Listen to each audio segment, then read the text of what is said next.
Hello everyone, আজকের ক্লাসে গণিত বইয়ের সপ্তম শ্রেণীর অনুশীলনী 1.1-এর মৌলিক গুণনীয়কের মাধ্যমে আমরা বর্গমূল নির্ণয় করব। বর্গমূল নির্ণয় করতে হলে আমাদের ফার্স্ট অফ অল জানা লাগবে বর্গমূল কি। তো চলেন দেখা যাক বর্গমূল কি। এখানে যদি আমরা 2 এর বর্গ করি তাহলে 2 এর বর্গ মানে আমাদের 2 এর জায়গায় 2টা সমান সমান 2 দুগুণে 4। 3 এর বর্গ করলে আমাদের আসতেছে 3 2টা, তাহলে 3 3 9। 4 এর বর্গ করলে আমাদের আসতেছে 4 2টা, তাহলে 4 4 16। এই জায়গায় আপনারা লক্ষ্য করলে দেখতে পারবেন এটা হলো আমাদের বর্গ সংখ্যা এবং এটা হলো বর্গমূল। তাহলে 16 এর বর্গমূল হলো 4 এবং 9 এর বর্গমূল হলো 3, 4 এর বর্গমূল হলো 2। এটাই হলো বর্গমূল এবং এটা হলো বর্গ সংখ্যা। বর্গমূলকে ওই সংখ্যা দিয়ে গুণ করলে আমাদের বর্গ সংখ্যা বেরিয়ে আসবে। এখন চলেন দেখা যাক আমরা ক নাম্বার অঙ্কে কি বলছে। একের কতে বলা হয়েছে যে 169 এর বর্গমূল বের করো এবং বলে দিচ্ছে যে মৌলিক গুণনীয়কের মাধ্যমে বের করো। তাহলে আমরা মৌলিক সংখ্যা দিয়ে এটাকে ভাগ করব। যদি আমরা মৌলিক সংখ্যা দিয়ে ভাগ করি তাহলে দেখেন কি আসতেছে। এটাকে আমরা মৌলিক সংখ্যা দিয়ে ভাগ করব। 2 দিয়ে দিব, যাচ্ছে না। 3 দিয়ে দিব, যাচ্ছে না। যে সংখ্যাটা দিয়ে মৌলিক যে সংখ্যা দিয়ে যাবে সেটাই আমরা বসাবো। তাহলে আমরা লক্ষ্য করলে দেখতে পারবো জায়গায় 13 দিয়ে, যদি 13 দিয়ে ভাগ করি তাহলে আমাদের আসছে 13 এবং 13 গুণ করলে আমাদের আসছে 169। তাহলে আমাদের 169 হলো বর্গ সংখ্যা এবং এটার বর্গমূল হলো 13। এটা লেখা লাগবে না, এটা জাস্ট আমি বোঝানোর জন্য দিচ্ছি। তাহলে এই জায়গায় দেখেন এখন আমরা লিখবো যে 169 সমান সমান মৌলিক গুণনীয়ক 13 ইন্টু 13। এখন আমরা এটাকে জোড়া করব, 13 ইন্টু 13। এই জায়গায় আবার লিখে দিব জোড়া করে পাই,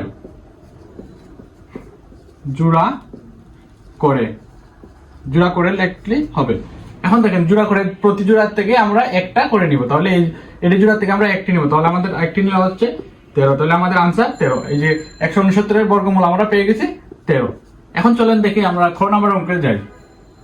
ক নাম্বার অঙ্কে দেখেন সেম ভাবে একটা অঙ্ক দিচ্ছে আমাদের 529 কে বর্গমূল বের করা লাগবে। তাহলে আমরা কি করব, প্রথমত আমরা মৌলিক গুণনীয়কের সাহায্যে যেহেতু বলছে তাহলে আমরা মৌলিক সংখ্যা দিয়ে ভাগ করব। তাহলে দেখেন এই জায়গায় মৌলিক সংখ্যা দিয়ে ভাগ করলে আমরা ফার্স্ট অফ অল 2 দিয়ে চেক করব, যাচ্ছে না। 3 দিয়ে করব, যাচ্ছে না। যে মৌলিক সংখ্যা দিয়ে যাবে সেটা দিয়ে আমরা করব। এই জায়গায় আমরা এটাকে 23 দিয়ে যদি ভাগ করি তাহলে আমাদের আসতেছে 23। তাহলে আমাদের বর্গ সংখ্যার বর্গমূল হলো 23। এখন দেখেন অঙ্ক নিয়ে আমরা কি করব, 529 এর মৌলিক গুণনীয়ক হচ্ছে 23 ইন্টু 23। সেম ভাবে আমরা এটাকে জোড়া করে দেব। এখন জোড়ার থেকে একটি নিব, যদি একটি নিই তাহলে আমাদের আসছে 23। তাহলে আমাদের 529 এর বর্গমূল হলো 23। আমরা আবার লিখে দিতে পারবো এই জায়গায় অতএব 529 এর বর্গমূল সমান সমান বর্গমূলকেই রুট ওভার বোঝানো হয়। অতএব 529 এর বর্গমূল রুট ওভার 529 এর সমান সমান হলো 23। রুট ওভারই বর্গমূলকে বোঝানো হয়। অতএব আমরা লিখে দেব 529 এর বর্গমূল রুট ওভার 529 সমান সমান 23। রুট ওভার দিয়ে এটাকে বর্গমূল বোঝানো হয়েছে। তো চলেন দেখা যাক গ নম্বর অঙ্কে কি বলছে।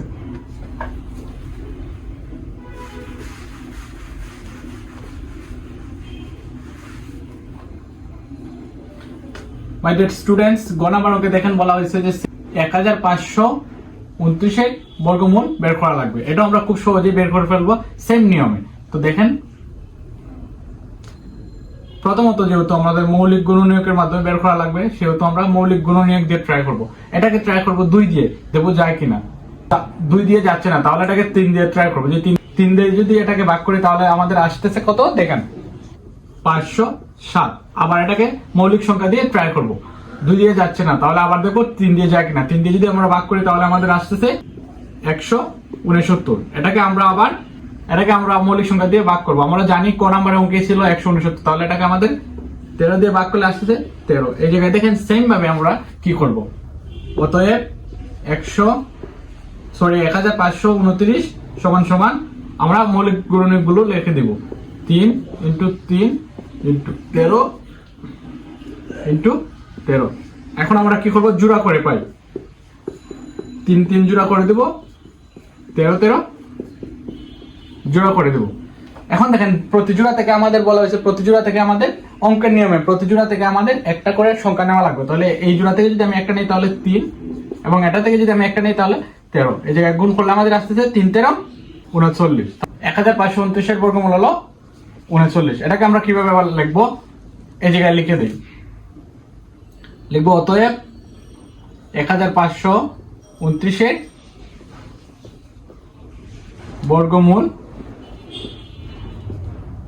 বর্গমূল সমান সমান √529 সমান সমান কত, 39। এটা হলো আনসার। আশা করি আপনারা খুব সহজে অঙ্কটা বুঝতে পারছেন। এখন চলেন দেখা যাক আমরা গ নম্বরের সমাধান করি। গ নম্বর অঙ্ক সেম একটা অঙ্ক দিয়ে দিচ্ছে 11,025 বর্গমূল বের করা লাগবে। এটাও আবার মৌলিক গুণনীয়কের মাধ্যমে। আমরা জানি মৌলিক সংখ্যা দিয়ে এটাকে ভাগ করলে খুব সহজেই বেরিয়ে আসবে। দেখেন তাহলে ফার্স্ট অফ অল আমরা কি করবো, মৌলিক সংখ্যাগুলো দিয়ে এটাকে ভাগ করবো। দেখবো 2 দিয়ে যাক না, 2 দিয়ে যদি আমরা ভাগ করি তাহলে দেখেন 2 দিয়ে ভাগ করলে দেখেন যাচ্ছে না আমাদের, তাহলে পূর্ণ সংখ্যা আসতেছে না। তাহলে আমরা 3 দিয়ে করবো, 3 দিয়ে করলে দেখেন কত আসতেছে, 3675। এবং এটাকে আবার আমরা মৌলিক সংখ্যা দিয়ে ভাগ করবো। ভাগ করলে দেখেন 3 দিয়ে যদি করি তাহলে দেখেন আসতেছে 1225। এবং এটাকে আবার আমরা মৌলিক সংখ্যা দিয়ে ভাগ করবো। আমাদের যাচ্ছে মৌলিক সংখ্যা 5 দিয়ে, 5 দিয়ে যদি ভাগ করি তাহলে আমাদের আসতেছে 245। এবং এটাকে আবার আমরা ভাগ করবো মৌলিক সংখ্যা, আবার এটাকে আমরা 5 দিয়ে ভাগ করবো। 5 দিয়ে ভাগ করলে আসতেছে আমাদের 49।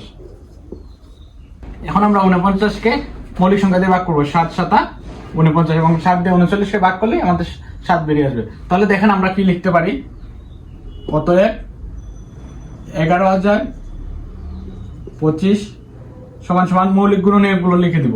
আমি বোঝার সুবিধাতে একটা দাগ দিলাম, 3 গুণ 3, 5 গুণ 5 গুণ 7 গুণ 7। তাহলে আমাদের এখন জোড়া করে পাই, আমরা এই জায়গায় জোড়া করব। দেখেন 3 কটা আছে, 2টা, জোড়া করে দিব। 5 আছে 2টা, 7 আছে 2টা। এখন দেখেন আমরা কি করব, আমি এই সাইডটা একটু এই সাইডে লিখে দিই। তাহলে দেখেন এই জায়গায় যদি প্রতি জোড়া থেকে আমাদের একটা করে সংখ্যা নিব, প্রতি জোড়া থেকে যদি আমরা একটা করে সংখ্যা নিই তাহলে দেখেন কি আসতেছে। এই জোড়া থেকে নিলাম 3, এই জোড়া থেকে নিব 5, এই জোড়া থেকে নিলাম 7। তাহলে আমাদের আসছে কত, 3 5 15, 7 15 105। তাহলে আমাদের বর্গমূল আসছে কত, 105। 11,025 বর্গমূল হলো 105। দেখেন এটাকে আমরা কিভাবে লিখতে পারি, যে 11,025 এর বর্গমূল হলো √11,000 সমান সমান 105। আপনারা হয়তো √ওভার নিয়ে অনেকে কনফিউশনে আছেন, আসলে বর্গমূলটাই √ওভার। তো আশা করি আপনারা অঙ্কটা খুব সহজে বুঝে ফেলছেন। আর যদি এই ভিডিওটা ভালো লাগে থাকে এবং এই ক্লাসটি খুবই ভালো লাগে থাকে তাহলে obviously do subscribe my channel and like comment করে আমার পাশে থাকবেন। Thanks everyone.